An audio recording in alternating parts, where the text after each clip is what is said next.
Welcome to my YouTube channel medical and nurses. सब मेरा नाम है कीर्ति। सो गाइस, आपका एग्ज़ाम है जो एम्स नॉर्सेट का, वो होने वाला है 8 सितंबर 2020 को। तो अभी आपके पास टोटल 8 दिन ही बचे हुए हैं एग्ज़ाम्स के लिए। एग्ज़ाम का दिन यदि ऐड किया जाए साथ में तो गाइस, यहाँ पे आज हम पढ़ेंगे मेडिकल सर्जिकल नर्सिंग के बहुत ही इंपॉर्टेंट और रिपीटेड क्वेश्चन जो कई बार के एम्स एग्जाम में आ चुके हैं। सो आई होप आपको ये क्वेश्चन हेल्पफुल रहे और वीडियो अच्छा लगे तो एंड तक जरूर देखें। साथ ही साथ जनरल नॉलेज के लिए मेरा दूसरा चैनल है जीके विद कीर्ति, आप चाहें तो उसको भी जाके चेक कर सकते हैं। वहाँ पर भी मैंने जीके की रिसेंट में करंट अफेयर्स और जनरल नॉलेज की एक सीरीज स्टार्ट की है, तो वो भी आप देख सकते हैं।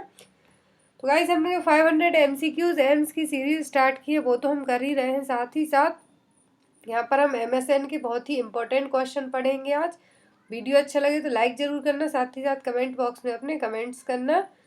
तो गाइज, यहाँ पर हम देखते हैं first question, what is seen in this image. यहाँ पर ये इमेज दिख रही है, एक में जो डमी पहने हुए है जो इंस्ट्रूमेंट है, दूसरा ऐसे ही दिख रहा है बिना यूज किए हुए, ताकि आपको दोनों इमेज देख के इजीली समझ में आ जाए।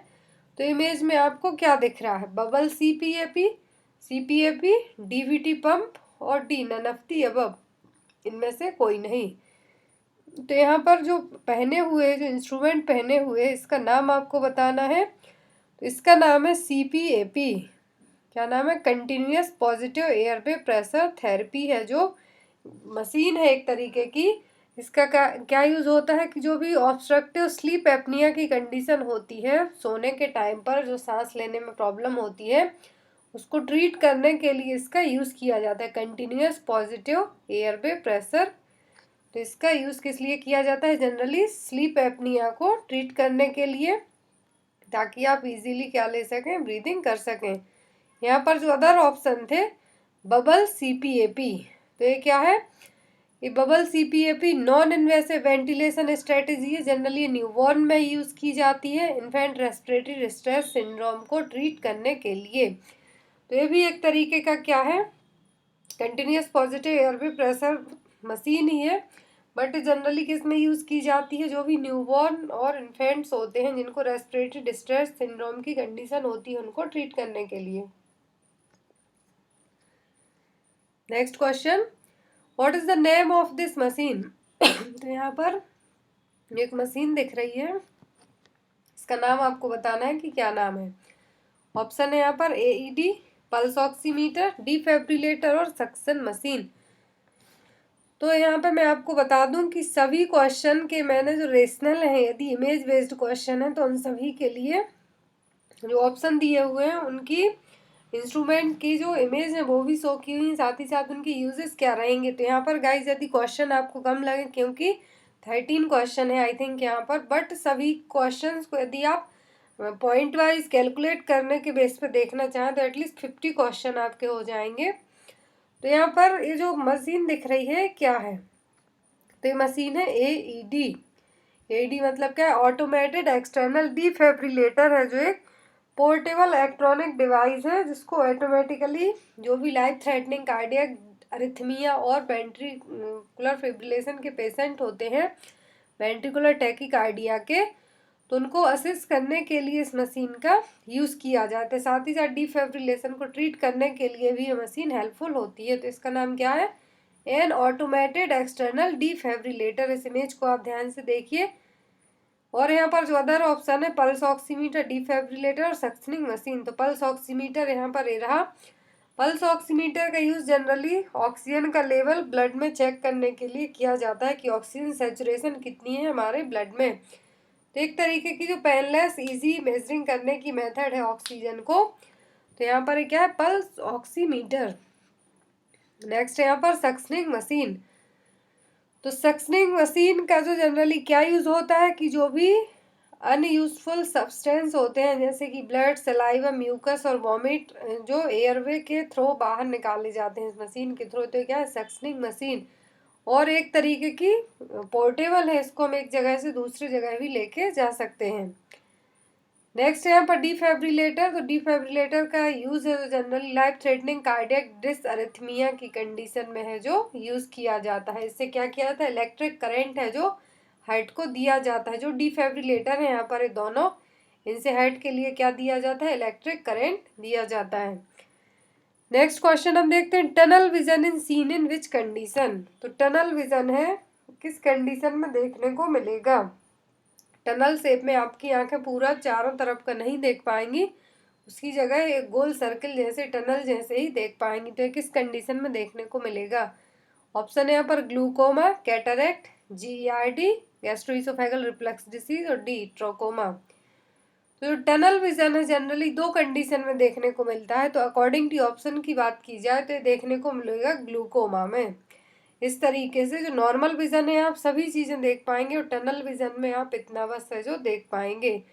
तो टनल विजन में क्या होता है, जो आंखों की ऑप्टिक नर्व है वहाँ पर पेरिफेरल विजन लॉस भी देखने को मिलेगा। तो ये कंडीशन दो चीज़ों में देखने को मिलेगी, ग्लूकोमा और रेटिनाइटिस पिगमेंटोसा। तो रेटिनाइटिस पिगमेंटोसा तो बहुत ही रेयर डिसीज है, इनहेरिटेड डिसीज है, बट जो ग्लूकोमा है इसमें मोस्ट कॉमन सिम्टम इसका माना गया है। तो आपको मैंने यहाँ पर कुछ क्वेश्चन ऐसे दिए हैं कि जो स्पेसिफिक डिसीज हैं जो हर बार एग्जाम में आती हैं और उनके सिम्टम्स ही पूछे जाते हैं।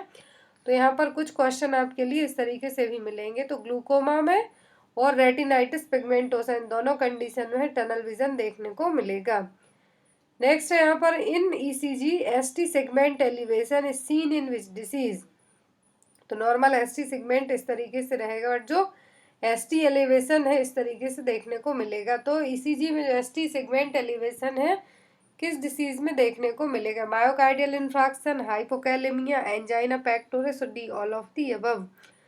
तो ECG में जो ST सेगमेंट है वो देखने को मिलेगा जनरली मायोकार्डियल इन्फ्राक्शन में। और जो ECG की एबनॉर्मल फाइंडिंग्स होती हैं वो भी मैं आपको बता दूं, पीक T वेव, जो T वेव है वो सबसे हाईएस्ट पीक लेवल पर कब देखने को मिलेगी, tallest peak wave hyper kalaemia की कंडीशन में। और यहाँ पर अदर भी T वेव इन्वर्जन, मतलब कि T वेव क्या हो रहा है, इन्वर्जन देखने को मिल रहा है, मायोकार्डियल इन्फाक्शन में देखने को मिलेगा। ST सेगमेंट जो एलिवेट है वो मायोकार्डियल इन्फाक्शन में देखने को मिलता है और डिप्रेस एंजाइना पेक्टोरिस में देखने को मिलेगा। QRS कॉम्प्लेक्स वाइडनिंग देखने को मिलेगा अरिथमिया में और पॉजिटिव यू वेव हाइपोकैलेमिया में। तो इस तरीके से ECG से आपके लिए मैंने यहाँ पर ज़्यादा पॉइंट इंक्लूड नहीं किए हैं, 2-3 पॉइंट बस है, बट आपको ECG को पूरा पढ़ के जाना होगा क्योंकि हर बार एम्स का एग्ज़ाम हो या फिर जो भी सेंट्रल गवर्नमेंट के एग्ज़ाम होते हैं नर्सिंग के लिए उनमें 2 से 3 क्वेश्चन हैं जो ECG से ज़रूर पूछ लेते हैं। नेक्स्ट यहाँ पर example of wall and socket joint. तो जॉइंट 3 तरीके के होते हैं वो मैं अभी आपको बताऊंगी। तो यहाँ पर आपको एग्जाम्पल बताना है वॉल एंड सॉकेट जॉइंट का।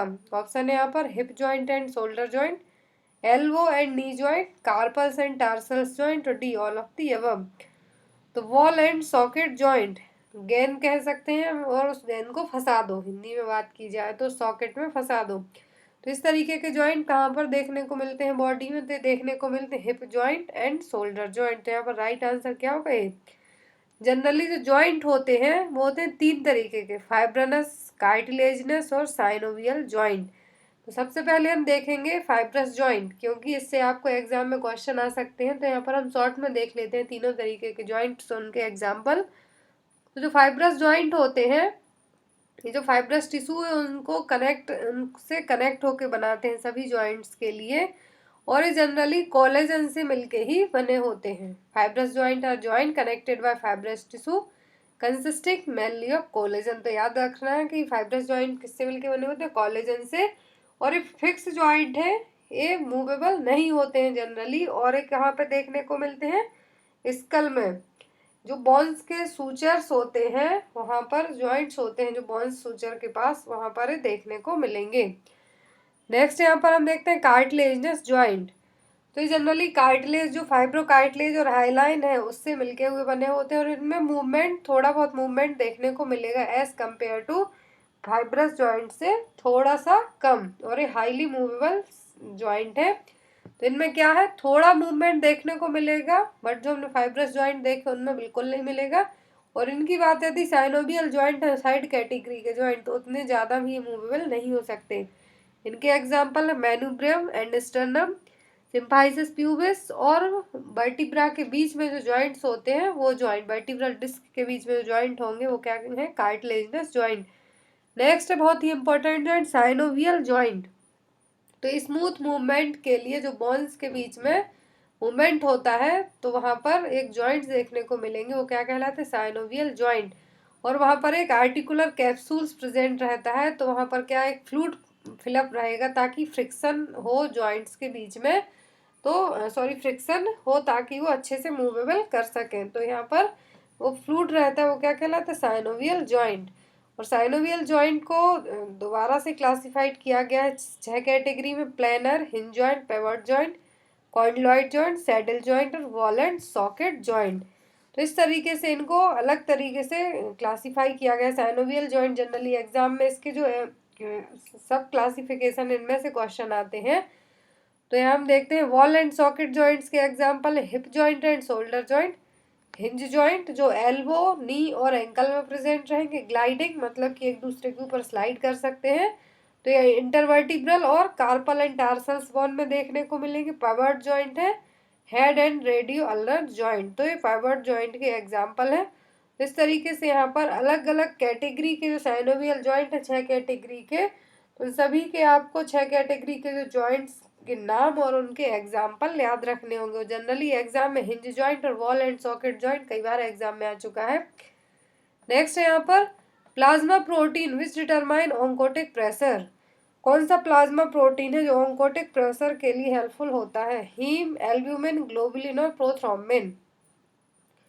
तो ऑन्कोटिक प्रेशर आपने नाम सुना होगा कि जनरली एडिमा स्वेलिंग देखने को मिलती है, तो किसके कारण देखने को मिलती है, जब जो हमारी बॉडी में एल्ब्यूमिन का लेवल कम हो जाए, जिसके कारण क्या होता है, ऑन्कोटिक प्रेशर भी घटने लगता है। तो इसीलिए यहाँ पर जो प्लाज्मा प्रोटीन रिस्पॉन्सिबल है ऑन्कोटिक प्रेशर के लिए वो कौन सा है, albumin. Next is buffalo hump is seen in which disease. Buffalo hump, आपने जो बफेलो की जो पीठ होती है उसके ऊपर एक हम्प, हिंदी में बात की जाए तो कुबड़, यस बफेलो हम्प को हिंदी में कुबड़ भी कह सकते हैं। तो किस कंडीशन में देखने को मिलेगा, Cushing syndrome, syphilis, lordosis and D है यहाँ पर काइफोसिस। तो बफेलो हम्प ये किस में देखने को मिलता है, जनरली ये देखने को मिलता है कुसिंग सिंड्रोम में, क्योंकि कुसिंग सिंड्रोम में क्या होता है, जो कॉर्टिसोल हार्मोन है उसका लेवल क्या हो जाता है, बढ़ जाता है। तो ये कभी कभी जो मेडिकेशन भी ओरल कॉर्टिकोस्टेरॉइड मेडिकेशन ले रहे हैं उसके कारण भी बढ़ सकता है, या फिर हमारी बॉडी कॉर्टिसोल हार्मोन का प्रोडक्शन है वो ज़्यादा करे, तो इससे भी कुसिंग सिंड्रोम की कंडीशन हो सकती है, जिसके कारण इस तरीके से हम्प है जो देखने को मिलेगा। फुल ब्लोन जो कॉमन सिम्टम है क्या है, फुल ब्लोन हम्प देखने को मिलना, वेट गेन रहेगा, वहाँ फैट पैड रहेगा, upper back of base of the neck पे है। यहाँ पर जो देखने को मिल रहा है इसको हिंदी में हम बात करें तो एक कुबड़ भी हम इसको कह सकते हैं, तो ये क्या कहलाता है, buffalo hump. Next is Cullen sign is seen in. तो कुलिन साइन मैंने कुछ दिन पहले ही आपको बताया था, एक किस डिसीज में देखने को मिलता है, ऊफोराइटिस, पैंक्रेटाइटिस, जिंजिवाइटिस और लैरिंजाइटिस।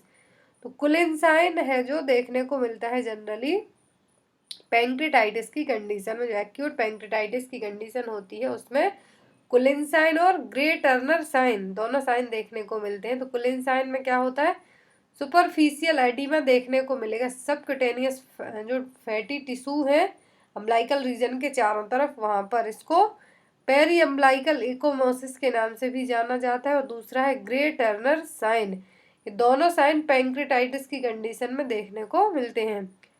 नेक्स्ट यहाँ पर what is the other name for thumb forceps. जो थंब फोरसेप है यहाँ पर इसका दूसरा नाम क्या है, needle holder, Kallis forceps, mouse teeth और मॉस्क्यूटो फोरसेप्स। तो यहाँ पर जो ऑप्शन सी दिया है माउस टीथ, इसकी जगह रेड टीथ भी दिया जा सकता है आपको। तो जो थंब फोरसेप्स है उसका दूसरा नाम क्या है, इसके यहाँ पे देखिए जो ब्लेड जैसे दो कॉर्नर दिख रहे हैं टीथ जैसे, इसके कारण इसका नाम क्या है, माउस टीथ और रेड टीथ। तो थंब फोरसेप्स को और किस नाम से जाना जाता है, माउस टीथ और red teeth. Next is which of the following is the leading cause of death in adolescence. India में एडोलेसेंट डेथ का सबसे मेन कारण क्या है, ऑप्शन है यहाँ पर suicide, accident, stress and illness, communicable disease. तो जो एडोलेसेंट की डेथ का मॉर्टेलिटी रेट का सबसे बड़ा कारण है वो क्या है, एक्सीडेंट। रोड ट्रैफिक एक्सीडेंट में एडोलेसेंट्स की जान है वो सबसे ज़्यादा जाती है। और बात यदि हम करें ऑल ओवर जो पांच ऐसे कारण हैं जिसके कारण डेथ होती है एडोलेसेंट की, तो वो है होमिसाइड, सुसाइड, कैंसर या फिर हार्ट डिसीज, या फिर जनरली जो रोड ट्रैफिक एक्सीडेंट्स होते हैं उनके कारण। बट जो प्राइमरी कॉज है एडोलेसेंट में डेथ का वो क्या है? Accident. Next is drug that release flatulence is known as. तो हिंदी में बात करें कि कौन सी गैस है जो कौन सी मेडिसिन है जो गैस रिलीफ का काम करती है? फ्लैटुलेंस का मतलब यहाँ पर वही सेम होता है। ऑप्शन है यहाँ पर कार्मिनेटिव, एंटासिड्स, परगेटिव्स और एस्ट्रिजेंट। तो जो मेडिसिन है फ्लैटुलेंस जो काम करेंगी, फ्लैटुलेंस का गैस रिलीव करने का काम करेंगी, वो क्या है? Carminative drugs. एक आपने एनीमा पढ़ा होगा, एनीमा भी दिया जाता है कभी कभी। तो यहाँ पर कौन सी कैटेगरी की मेडिसिन है जो हेल्प करेंगी फ्लैटुलेंस रिलीव करने में, गैस रिलीव करने में? तो वो है कार्मिनेटिव ड्रग्स। और यहाँ पर जो अदर ऑप्शन है परगेटिव एजेंट, इनको लैक्सेटिव्स भी कहा जाता है, कि जो स्टूल्स को सॉफ्ट करके वॉल मूवमेंट को बढ़ा के स्टूल को बाहर निकालने का काम करती है। एस्ट्रिजेंट क्या है? स्किन पे अप्लाई करने के लिए, जो भी ब्लीडिंग हुई है, माइनर ब्लीडिंग हुई है, एब्रेशन हुआ है, तो उसको ट्रीट करने के लिए यूज किए जाते हैं। Next is all are the symptoms of Cushing triad except. तो कुशिंग सिंड्रोम में क्या होता है? कॉर्टिसोल का लेवल बढ़ता है। बट यहाँ पर कुशिंग ट्रायड है ना कि सिंड्रोम है, आपको ये दोनों चीजें याद रखनी होंगी। कुशिंग सिंड्रोम में क्या होता है? जो कॉर्टिसोल लेवल है हमारी बॉडी में उसका लेवल बढ़ेगा।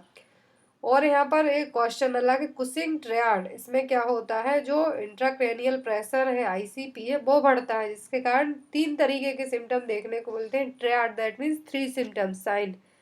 तो यहाँ पर ऑप्शन में दिए हैं systolic hypertension, diastolic hypertension, bradycardia, bradypnea. तो यहाँ पे आपको राइट आंसर बताना है कि क्या है। कुशिंग ट्रायड के सभी सिम्टम है बट किसी एक को छोड़कर। तो कुशिंग ट्रायड में क्या होता है? सिस्टोलिक हाइपरटेंशन देखने को मिलेगा, ब्रेडिकार्डिया देखने को मिलेगा, ब्रेडिप्निया, और डायस्टोलिक हाइपरटेंशन देखने को नहीं मिलेगा। इस तरीके से देखिए कुशिंग ट्रायड क्या? नर्वस सिस्टम का एक फिजियोलॉजिकल रिस्पॉन्स, इसके कारण आईसीपी बढ़ जाएगा। और आईसीपी बढ़ेगा तो क्या होगा? ब्लड प्रेशर बढ़ा देखने को मिलेगा, ब्रेडिकार्डिया की कंडीशन देखने को मिलेगी और ब्रेडिप्निया देखने को मिलेगा। यहाँ पर ये देखिए शॉक के जो जो भी आपने 3 साइन सिम्टम शॉक में पढ़े हैं उसके अपोजिट ये पूरे तीनों सिम्टम्स हैं। जो आईसीपी क्या है, जो कुशिंग ट्रायड में आईसीपी क्या हो, आईसीपी बढ़ने के कारण जो 3 सिम्टम्स देखने को मिल रहे हैं, increase systolic pressure, decreased pulse and decrease respiration. But shock में ये सभी चीज़ें इसके अपोजिट होती हैं। तो आपको कुशिंग सिंड्रोम और कुशिंग ट्रायड दोनों कंडीशन को अलग अलग तरीके से याद रखना है। कुशिंग ट्रायड में क्या होता है? फिजियोलॉजिकल रिस्पॉन्स होता है, जनरली किसी एक्यूट हेड इंजरी में ही देखने के लिए मिलेगी ये कंडीशन। तो इसमें जो आईसीपी बढ़ेगा तो उसके कारण 3 साइन देखने को मिलेंगे, systolic blood pressure increased, pulse decrease and respiratory rate है, दोनों कम हो जाएंगी। पल्स रेस्पिरेटरी रेट दोनों है जो कम हो जाएंगी। तो यहाँ पर और जो कुशिंग सिंड्रोम है उसमें क्या होगा? कॉर्टिसोल का लेवल बढ़ जाएगा। यहाँ पर अदर जो पॉइंट मैंने दिए हुए हैं, जो प्राइमरी कुछ डिसीज हैं जिनके सिम्टम्स एग्जाम में कई बार आ चुके हैं, तो वो भी हम देख लेते हैं। डायबिटीज मेलाइटिस के जो 3P सिम्टम है वो क्या है? पॉलीफेजिया, पॉलीडिप्सिया और पॉलीयूरिया। अस्थमा का है वीजिंग ऑन एक्सपिरेशन, जब एक्सपिरेशन करेंगे हम सांस लेने के बाद, एक्सपायर करेंगे उस एयर को, तो वीजिंग साउंड सुनाई देगा। सीओपीडी एंड एम्फाइसीमा में बैरल चेस्ट देखने को मिलेगा। परनीसियस एनीमा में बीफी लाइक टंग देखने को मिलेगी और डीवीटी में हॉमन साइन प्रेजेंट रहेगा। ये साइन आपको याद रखना है, बहुत बार एग्जाम में आ चुके हैं, इसलिए मैंने इनको यहाँ पर बताया हुआ है। नेक्स्ट यहाँ पर मल्टीपल स्क्लेरोसिस। तो मल्टीपल स्क्लेरोसिस के जनरल 4 कोड ट्रायड सिम्टम है, nystagmus, dysarthria, intention, tremor. And next teratology of Fallot, कई बार एग्जाम में आया है। तो इसमें 4 डिसीज होती हैं जो कंजेनाइटल हार्ट डिफेक्ट हैं। तो इसमें pulmonary stenosis, overriding of aorta, ventricular septal defect और राइट वेंट्रिकुलर हाइपरट्रॉफी रहेगी। और इसका जो एक सिम्टम्स आता है एग्जाम में वो है क्लबिंग ऑफ फिंगर। क्या है? Clubbing of finger. तो आपको इसके लिए भी याद रखना होगा। सो आई होप गाइज आपको वीडियो अच्छा लगा हो तो लाइक जरूर करना, साथ ही साथ जीके के लिए मेरे दूसरे चैनल को विजिट कर सकते हैं। Thank you for watching us, bye bye, next video में फिर मिलेंगे।